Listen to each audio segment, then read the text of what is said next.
The WCC season is just getting started, but already I have a favorite for Conference Player of the Year. He's the big man in the middle for the Zags. We're going to talk about him and the rest of my WCC award predictions right here on the Locked On Zags podcast.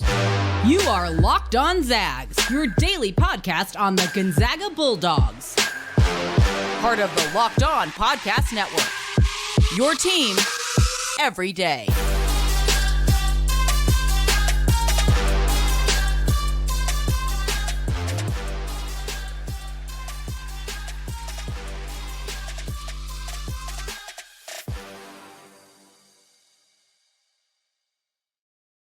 What is going on, y'all? Welcome into the Locked On Zags podcast, part of the Locked On Podcast Network, your team every day. I'm your host and longtime Gonzaga podcaster, Andy Patton, here to bring you news and updates on all things Zag athletics.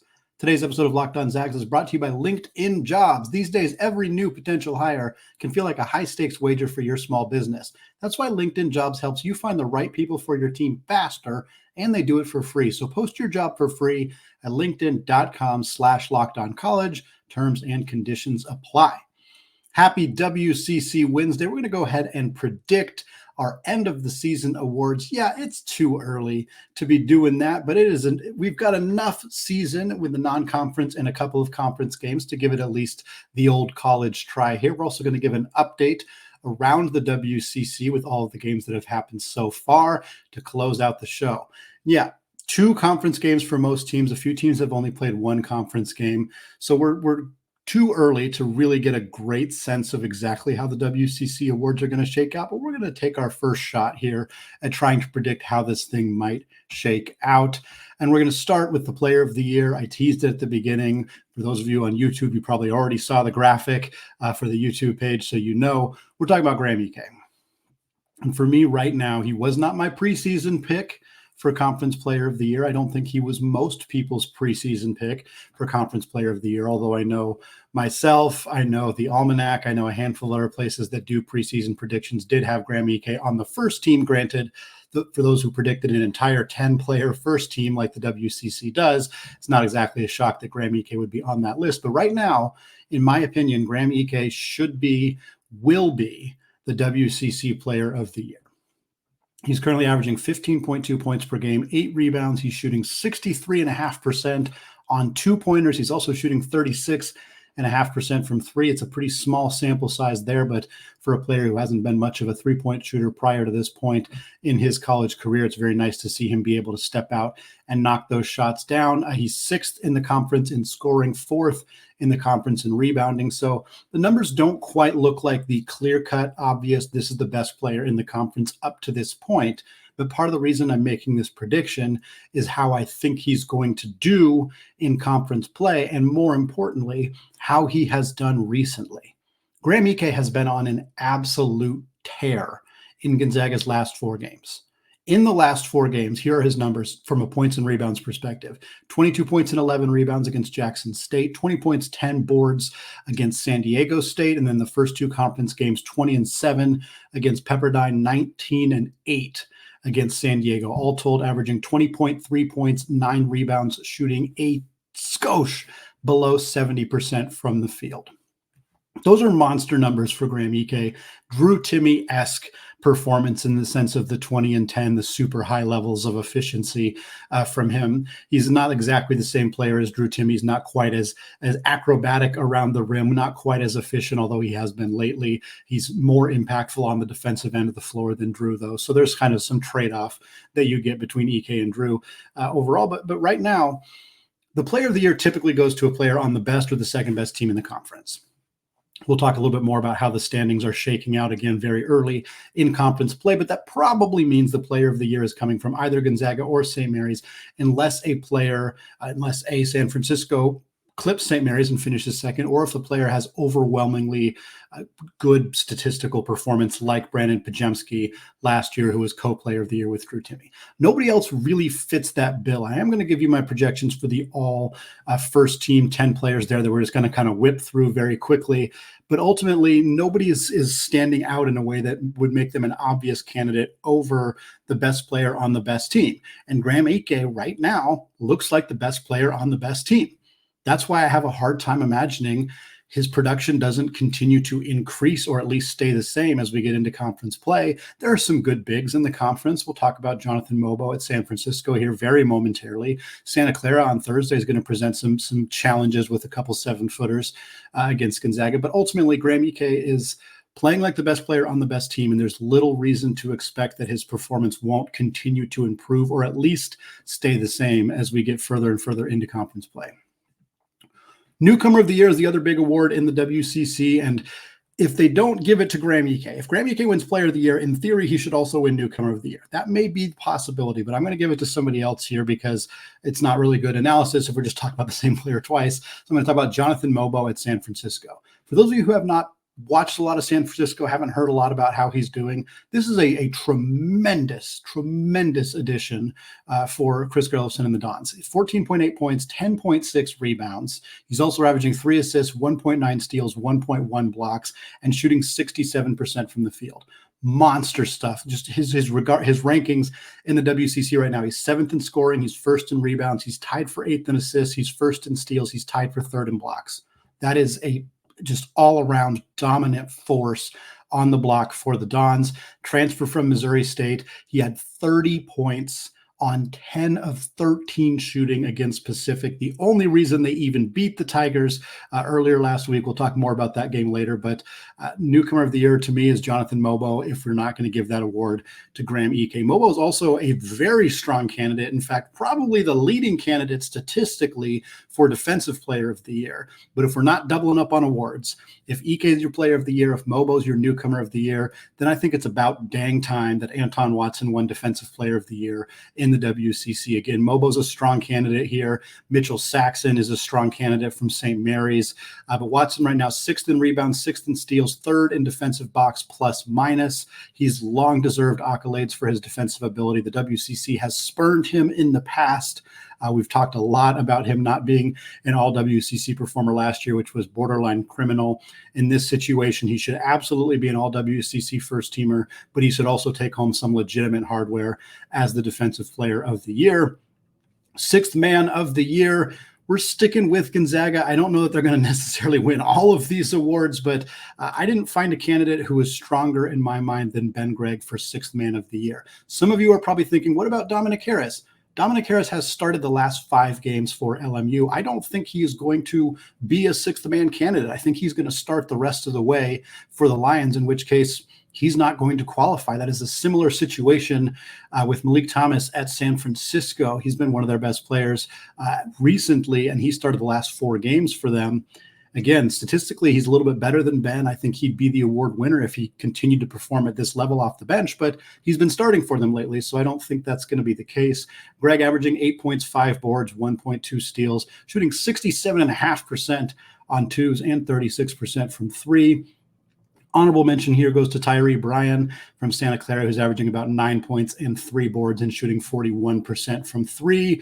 But give me Ben Gregg here for 6th Man of the Year. I'm going to run through the award predictions here as quickly as I can in terms of first team. Again, 10 players make the all first team for the WCC in alphabetical order. Here is my picks as of right now. We start with Michael Ajayi at Pepperdine, Adama Bal at Santa Clara, of course, Graham Ike at Gonzaga. Aiden Mahaney hasn't played great yet, but is still going to be in this conversation for St. Mary's. Houston Millett, 2 players from Pepperdine here. Jonathan Mobo, of course, at San Francisco. Ryan Nembhard at Gonzaga, 2 of 3 Zags on the list. Tyler Robertson, who's still at Portland, feels like he's been there forever, but still putting up big numbers for the Pilots. Mitchell Saxon at St. Mary's, and of course closing it out with Anton Watson at Gonzaga. There was 2 players. I felt I needed 12 spots.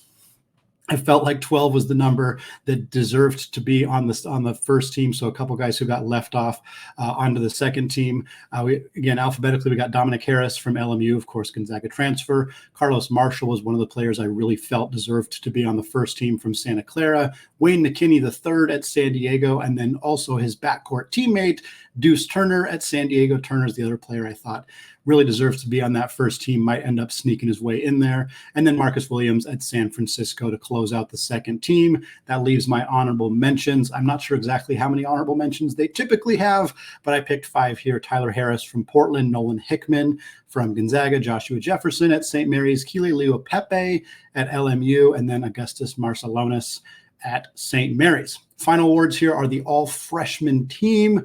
Ryan Beasley from San Francisco, Tyler Harris at Portland. He's fantastic. We'll talk about him a little bit later.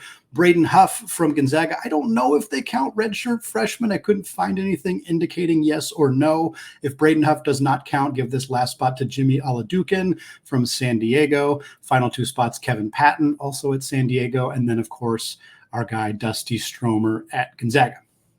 Well, that's going to wrap us up for our award predictions. We'll do this again at the end of the year when we got a lot more data to actually parse through and before we actually get to those awards.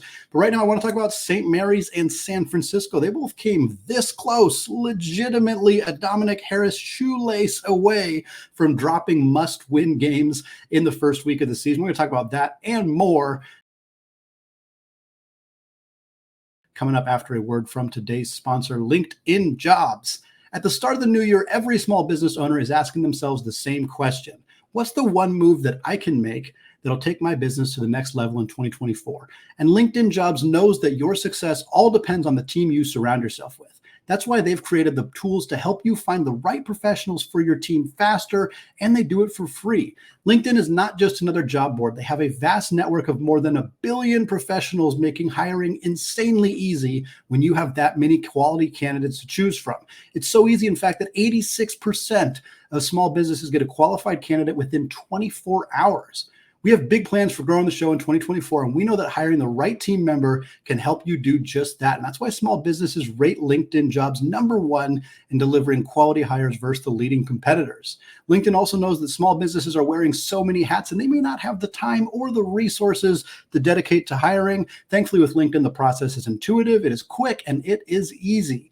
So post your job for free at linkedin.com/lockedoncollege. It's linkedin.com/lockedoncollege to post your job for free. Terms and conditions apply. All right, segment 2 here on WCC Wednesday on the Locked On Zags podcast. Talked about some little too early award predictions there in the first segment. Now we're going to wrap it around the other 8 teams in the conference outside of Gonzaga, talking about how they've done so far in conference play, where they're at in the net and KenPom rankings, what it might mean for Gonzaga. We'll start in Moraga, California with the Gales of St. Mary's. They are 2-0 to start out conference play. That makes them 11-6 overall on the season. They started out the year on the road against both San Diego and LMU, managed to beat the Toreros by 11 points, 81-70. Was the final score there. Deuce Turner, who had a great game against Gonzaga, he did everything that he could to try to beat St. Mary's, had 34 against them, but Aiden Mahaney, who's been very inconsistent so far this season in his sophomore year with the Gales, he dropped 25 points on 8 of 11 shooting, again, including 4 of 7 from 3. Really nice performance from him. They needed every bit of it to make sure they got by the Toreros. The team as a unit shot 10 of 25, 40% from 3. When Randy Bennett's team shooting 40% from 3, when Aiden Mahaney's dropping 25 points and missing only 3 shots, they are a tough team to beat. And Augustus Marcelonis had 16 points, 10 assists in this one as well. And then they went on the road to LMU and nearly threw that one away. Really good performance from the Lions. They were St. Mary's was up 4 at half. The two teams traded buckets throughout the entire second half. LMU had a chance. Dominick Harris had the ball in his hands. He was driving to the cup. He tripped. It wasn't clear what tripped him up necessarily. Turned the ball over. St. Mary's got the ball back, made some free throws, ultimately ended up winning the game. It was an unfortunate situation for Dom and for LMU, who really had a chance in this one, but nice performance from them. St. Mary's, again, we talked about the inconsistency. Mahaney has 25 on 8 of 11 shooting against San Diego, but 14 on 5 of 15 shooting against LMU. That inconsistency is going to be a problem for this team if it continues. They're currently exactly 50th in the net ranking. So will they climb all the way up to 30 to make that home game a quad 1? Probably not, but I also don't think they're going to drop below 75 unless they really struggle against teams like Pacific and Pepperdine in the WCC, which frankly is possible. But ideally, St. Mary's will stay in that between that 30 and 75 spot and create at least one quad 1 game for the Zags. Next up, they got Portland and at Santa Clara. San Francisco's next. They are 1-0 in conference play, 12-4 overall on the season. Their only conference game was against Pacific, and they needed overtime. They needed overtime against one of the 20 worst college basketball teams in the country, according to KenPom. We'll talk about Pacific at the end of the show, but for San Francisco, nearly lost a devastating, resume-destroying game against Pacific. But Jonathan Mobo, we talked about him earlier, 30 points, 18 rebounds, 10 of 13 shooting, 10 of 10 from the free throw line. A tremendous performance from him, prevented an absolutely disastrous loss for the Dons. They are 46th at KenPom at the net right now. Again, another game that Gonzaga should be able to get as a quad one on the road. Even at the Chase Center, it's still going to count as a road game. Santa Clara is next, and of course, we'll talk much more about Santa Clara on Thursday's episode of Locked On Zags as we preview that game that evening at Santa Clara. But they are 2-0 in conference play right now, 11-6 overall. Got a 9-point victory over LMU on the road, thanks to Adama Bal, who had 21 points on 8 of 18 shooting. The defense also held LMU to only 30% from the field. Then they beat Pepperdine on the road, 78-72 against Santa Clara's Adama Bal, 28 points in that one on 7 of 13 shooting. He was also a perfect 12 of 12 from the line. Adama Bal is going to be a problem for Gonzaga. He's going to be a problem for every team that they play. The Arizona transfer, it's 2 years in a row now that Santa Clara has put somebody in the NBA, Jalen Williams, 2 years ago, who's thriving alongside Chet Holmgren with the Oklahoma City Thunder. Last year, of course, it was Brandon Pajemski, who's now with the Golden State Warriors. Adama Bal transfers to Santa Clara from Arizona, French prospect, 6'5" combo guard. Now he's looking like another potential NBA prospect. Could be 3 years in a row that Santa Clara gets somebody drafted in the NBA. If Adama Bal is able to do it, he's looked every bit that part so far. But Santa Clara, unfortunately, has not been good enough this year to really push the needle in the WCC. There's been a handful of teams that have not met those expectations. We kind of hoped Santa Clara, like San Francisco, like St. Mary's, would be able to keep themselves into the NCAA tournament conversation. They just haven't. They're 103rd right now in the net. There's a chance they could climb to top 75, which could allow Gonzaga's road game tomorrow on Thursday to be a quad one game. They're not there right now. Frankly, the best way for them to get from 103 to 75 is to beat Gonzaga, which then defeats the purpose of that becoming a quad one game for Gonzaga. So the best case scenario for the Zags is they beat Santa Clara on Thursday, and then Santa Clara beats St. Mary's, beats San Francisco, moves into the quad one territory while preventing San Francisco and St. Mary's from dropping out of the quad one conversation. It's a messy situation for Gonzaga. We've talked about it a handful of times. There aren't that many quad one opportunities for them. There's not a lot of chances for games to turn into quad one opportunities for them. So the best thing they can do, don't lose any games. Don't lose any quad 3, quad 4 games. Hopefully you beat Kentucky in February. That's a huge matchup. You got to take care of business the week before, again, or 2 weeks before that against St. Mary's on February 3rd, I guess a week before. Either way, for Gonzaga, trying to hope that some of these games are going to turn into quad one games is probably a little bit of fool's gold. Santa Clara, a team you'd expect to be around that top 75 conversation. They haven't been getting it done this year, despite having some very talented players on the roster. Closing out the second segment here, talking LMU, another disappointing team in the WCC. So much of the attention has been on St. Mary's and, frankly, Gonzaga for being disappointing. But it's not just them. Santa Clara hasn't met those expectations. And now LMU, they're 0-2 in conference play. They're 7-9 on the season. And look, 0-2 in conference play, but the losses are Santa Clara and St. Mary's. They lost by 6 to Santa Clara. They lost to 9 to Santa Clara. They lost by 4 to St. Mary's. We talked about that. Dominick Harris had a chance to potentially get a bucket there at the end of the game. Unfortunately, didn't go down for him. A very close, hard-fought battle for LMU. They are still a good team. They still have a lot of talent on the roster. They had to rebuild an entire backcourt. Literally every one of the players who is in their backcourt is new from last year. They lost everybody else. Carlos Stewart transferred to LSU. Cam Shelton graduated. They just had to replace so much talent. Stan Johnson did the best that he could to bring in high-level talent. Dom has been fantastic. Justin Wright, Will Johnston. This is a team that has talent, but finding a way to get all the pieces together just has not quite happened yet. They shot under 30% against Santa Clara. Just they're not finding that cohesion, that connectivity that they need. Maybe they'll find it by the end of the year, but it's already kind of too late for them to realistically be in any kind of tournament conversation. They're 163rd at KenPom, but they're down to 211th at the net, just not getting it done. And they're relying really heavily on Dom. And Dom's played great. Of course, former Gonzaga player, didn't get the playing time that he wanted at Gonzaga, ultimately ended up transferring, goes to LMU. He's been their leading scorer, their best player. The problem for them, and something that hopefully for their sake Dom can kind of rectify, is he's really good against not very good opponents, but he has struggled when they play better teams, and particularly as a three-point shooter, which is his most valuable skill to this team. You look at his season numbers and you're going to see a really strong three-point percentage, but against Santa Clara, against St. Mary's, Colorado State, and Santa Barbara, Nevada, Santa Clara, St. Mary's, Colorado State, and Santa Barbara. In those 5 games, he is 6 of 27 from 3. That's 22%.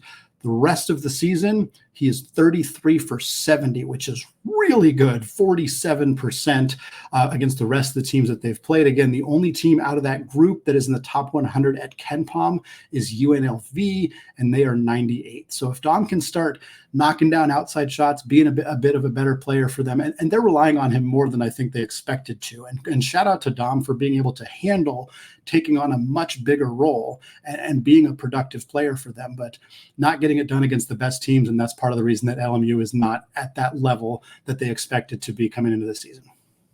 We got 4 more teams in the WCC to talk about to close out the show. Can any of these teams play spoiler, move into the top half of the conference play, or at least pick off some games and potentially, frankly, make things a little bit more tougher for Gonzaga as they look to get a bid in the NCAA tournament? We're going to talk about that coming up after a word from today's sponsor, FanDuel. As the weather gets colder, the college basketball offers, they stay hot on FanDuel. And right now, new customers get $150 in bonus bets with any winning $5 money line bet. That's $150 in your pocket if your team wins. So if you've been thinking about joining FanDuel, there's no better time than right now to get in on the action. The app is really easy to use. There's a super wide range of betting options, which includes split spreads, player props, over-unders, and more. Right now, Gonzaga's odds to win the WCC are at -175. And folks, if this conversation has not convinced you to hit that money line, hit that bet, I'm not sure what's going to. So visit FanDuel.com/lockedon now and get in on the action this college basketball season. FanDuel, an official partner of the NFL. All right, folks, closing out the show today with 4 more WCC teams to talk about in their first week of conference play. We'll start with the Pilots of the University of Portland. They are 1-0 in conference play, 7-9 on the season. They beat Pacific at home by 14 points. That is their only conference game of the year. Tyler Robertson, as he so often does, came this close to getting a triple-double, 19 points, 9 rebounds, and 8 assists for the veteran senior, 8 of 11 shooting for him. Fantastic talent. Nobody wants to face Tyler Robertson any night. He is very, very good. Freshman Tyler Harris, one of the sneaky best players in the conference this year, all freshman candidate, as I talked about earlier. He had 16 points and 9 rebounds. He continues to be a fantastic addition for the Pilots. But this team has been overall a disappointment this season. Lost some games in the non-conference that we weren't expecting them to lose. They're 262nd at KenPom. The Shante Leggins era started off with a lot of promise. I still have a lot of belief in him as a coach, but this season has not gone according to plan. They're not only 262nd at KenPom, they're all the way down to 279th at the net. The bottom half of this conference is really dragging down the WCC. It's dragging down Gonzaga. It's dragging down St. Mary's, and it's going to continue to be a problem for the rest of the season as these teams now don't have a lot of opportunities to really move up and down unless they're able to pull off upsets over those teams near the top. Next up is the Toreros of San Diego. They did not get a fun draw to begin the conference season. They were on the road against St. Mary's and Gonzaga to start off the season. Doesn't get a whole lot harder than that. In the WCC, they are 0-2, 10-7 overall after starting off the non-conference with a pretty sparkly 10-5 record, including a home victory over Arizona State. Deuce Turner, tremendous talent. 34 points against St. Mary's. St. Mary's doesn't give up 30 points to individual players very often, and Deuce went out and dropped a 34 on them. He also had 24 against the Zags. Very talented young man for this San Diego team. They're really young. Steve Lavin didn't use the transfer portal this offseason. He went out and recruited high school talent. That was what he's good at. That's what he's familiar with. And they brought in some talented high school players. Now, whether they can keep them is going to be a significant question. This team has not played particularly well this year. They're 223rd at both the net and at KenPom. If they continue to be a sub 200 team, don't make a lot of progress, you got to start to wonder if these freshmen are going to continue to stick around. Kevin Patton had a very nice game against Gonzaga. He's averaging just about 8.5 points, 5 boards, also 2.1 assists, 1.5 blocks, and 1.3 steals. True freshman out of the California area, kind of player who honestly might be able to transfer to a Power 5, Power 6 level program after the season if he wants to. I don't know. I'm not trying to speculate on players entering the transfer portal here in January. But for San Diego, they added a lot of talented players in this freshman class. If they can keep them, this is a team that might be worth keeping a big eye on as they get more experience and camaraderie together. But Coach Lavin and that team has got to prove they're able to keep these guys and keep this unit together going forward. Next up, the Pepperdine Waves, also 0-2 to start off conference play. They, of course, lost to Gonzaga in the WCC opener at the Spokane Arena. They also lost by 6 to Santa Clara. Michael Ajayi, who had a great game against Santa Clara. He struggled against Gonzaga. Gonzaga's defense did a really good job of shutting him down, shutting Houston Millett down, shutting Javon Porter down. That was part of the reason they got that big victory. But Ajayi dropped 27 with 10 rebounds against the Broncos. It was really, really nice performance from him. He's one of the best players in this conference, the way he's been playing. A big key for Lorenzo Romar's team is going to be Javon Porter. What is he capable of doing? He's back from his injury. He's played 5 games now this season. Younger brother of Michael Porter Jr., who's, of course, the starting small forward for the NBA defending champion Denver Nuggets. If Porter is able to kind of make that NBA draft aspiration come true, become a true NBA draft prospect, which has been discussed as being in that conversation before. If he can be that guy for this team alongside Millett, alongside Ajayi, I'm still not sure what that does for them. I mean, shoot, Romar's team had Maxwell Lewis last year, who was an NBA player, and they still didn't make a lot of noise in the conference, but certainly they're at least a team that has enough talent on the roster that any given night they might be able to give you some trouble in the conference. But 242nd at the net, 226th at KenPom. Once again, another team that is just not really in the conversation as a relevant college basketball program in terms of postseason play this season. And we wrap it up with the Pacific Tigers, a team that before the season started, some people had some hope of like, hey, they could be a top 5 team. Leonard Perry is a good coach. Maybe this team can kind of climb into that conversation. And it's been the opposite. This has been one of the biggest falling teams in terms of preseason KenPom ranking and where they're currently at in all of college basketball. I didn't check before I hit the record button, but there are points in this offseason where they have been the biggest faller total in all of college basketball. They are 0-2 in the Pac-12. They're 0-2 in the WCC. They are 6-11 overall. They did go to overtime against San Francisco, like we talked about. They lost by 14 to Portland. Lasone Hallams went off. He went off against San Francisco. This dude is averaging 8 points per game, but he had 25 on 9 of 11 shooting against the Dons. Mo Odom had 19 points and 10 assists. He is probably Pacific's best player, had a really nice game. But they didn't do anything against Portland. That's kind of the inconsistency we've seen from this Pacific team. 40% from the field, 23%, 6 of 26 shooting from 3 against the Pilots. And again, I mentioned the KenPom number. They're down to 342nd. There are 19 Division I college basketball teams that are worse than Pacific at KenPom. Most of them are in the SWAC conference, the Horizon League, conferences that are considerably worse overall than the WCC. We can talk about St. Mary's having a bad year. We can talk about Pepperdine, or I guess LMU more so, having a bad year. Portland having a bad year. Pacific is really, really dragging down the WCC's overall perception. A 9-team conference having one of the 20th worst teams in college basketball is a huge blow to the overall perception of the conference, the overall numbers for the conference in terms of KenPom ranking, net ranking, all of that stuff. They're 353rd at the net. They're the 9th worst team in college basketball according to the net rankings. This is a disaster season for Pacific in a major way, the kind of season that, frankly, a lot of coaches don't recover from. I think Leonard Perry's a good coach. I think we've seen some success from him in the last couple of years at Pacific, but this kind of implosion, if things don't get better, and almost beating San Francisco is a sign that they might, that they might. If things don't get better or don't get dramatically better, this could be Leonard Perry's final year and as a head coach of the Pacific Tigers.